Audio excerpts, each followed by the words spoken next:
So how to write Lewis structures of molecular compounds and polyatomic ions. This is a list of recommended steps. There's multiple ways to get to a correct answer. So if you learn something else and it's working for you, you go right ahead. You need to start with a correct skeletal structure. You need to get the atoms in the right order, the right connectivity. Remember that hydrogen atoms are always terminal, meaning they're on the outside. Because hydrogen has one electron, it can only form one bond. You can't have hydrogen in the middle of a whole bunch of different atoms. It's always going to be on the outside, just holding on to one other atom. And then generally we put the more electronegative atoms in the terminal positions around the outside as well, because they're going to tend to have more lone pairs on them. And they can do that when they're on the outside. We're going to calculate the total number of electrons by adding up the valence electrons for each atom in the molecule. So, carbon's got 4 valence electrons, hydrogen has 1, etc. How many of each do you have? Add them all up. That's the number of dots you have to play with in the structure. And then for ions, you have to consider the charge. If the ion has a positive charge, that means it lost electrons. If it has a negative charge, it means it gained electrons. There's that stupid negative opposite thing again. Then start passing out electrons. We want to make octets for everybody or duets for hydrogen.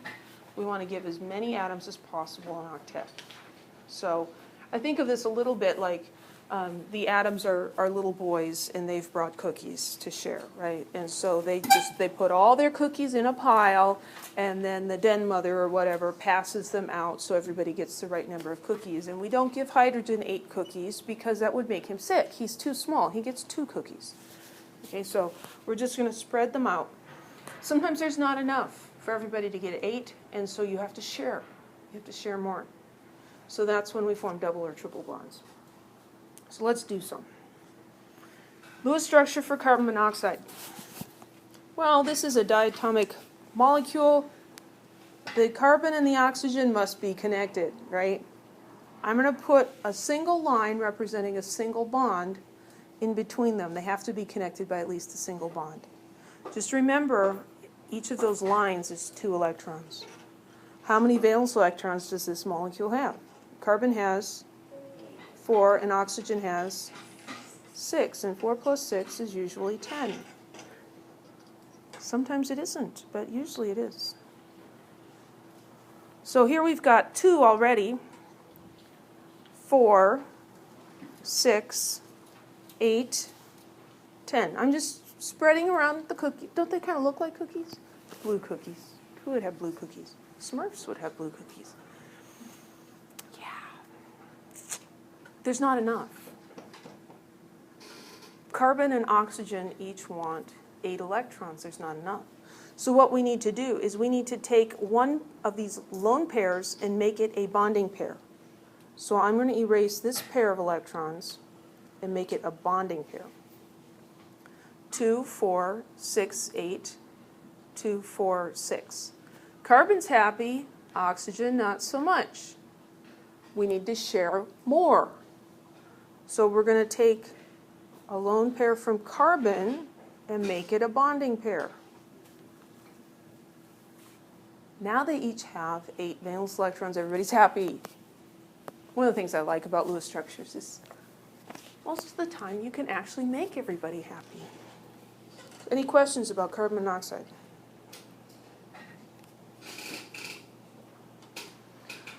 Okay, so here's H2CO. Now this gets a little more confusing about how do we connect these, because there's more ways to connect these than there was with carbon and oxygen. Usually the formula is trying to give you a hint. H2CO. It's probably the 2 hydrogens attached to the carbon and the carbon attached to the oxygen.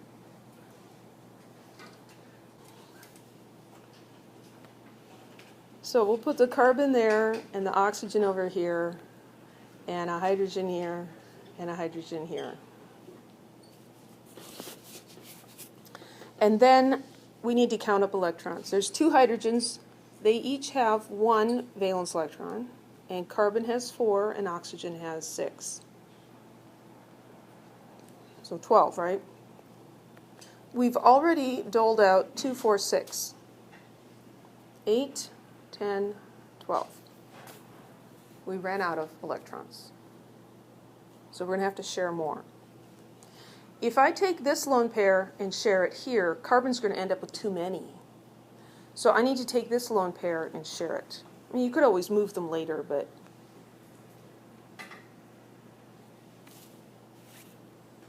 Does that work for everybody? 8 for everybody? Yeah, it does.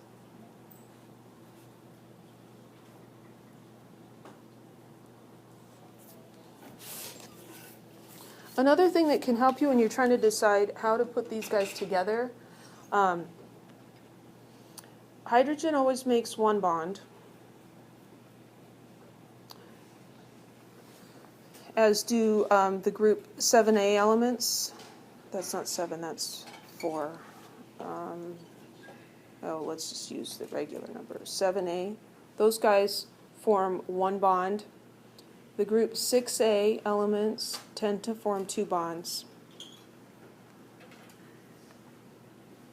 The group 5As form 3 bonds. And the 4As form 4 bonds. I think we'll probably talk about that later, but I couldn't resist. So here's oxygen, group 6A. Oxygen usually forms 2 bonds. There it's got its 2 bonds. Carbon has its 4 bonds. You rarely see lone pairs on carbon. Let's do ClO minus. What's the name of that ion?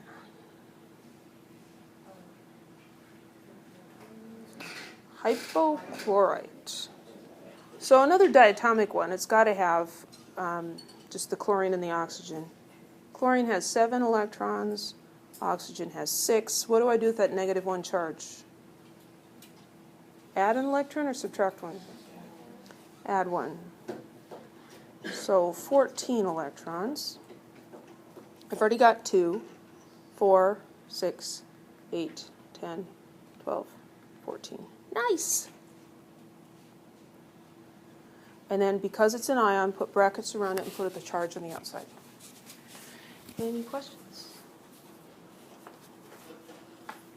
If you took 3A, this should be old hat.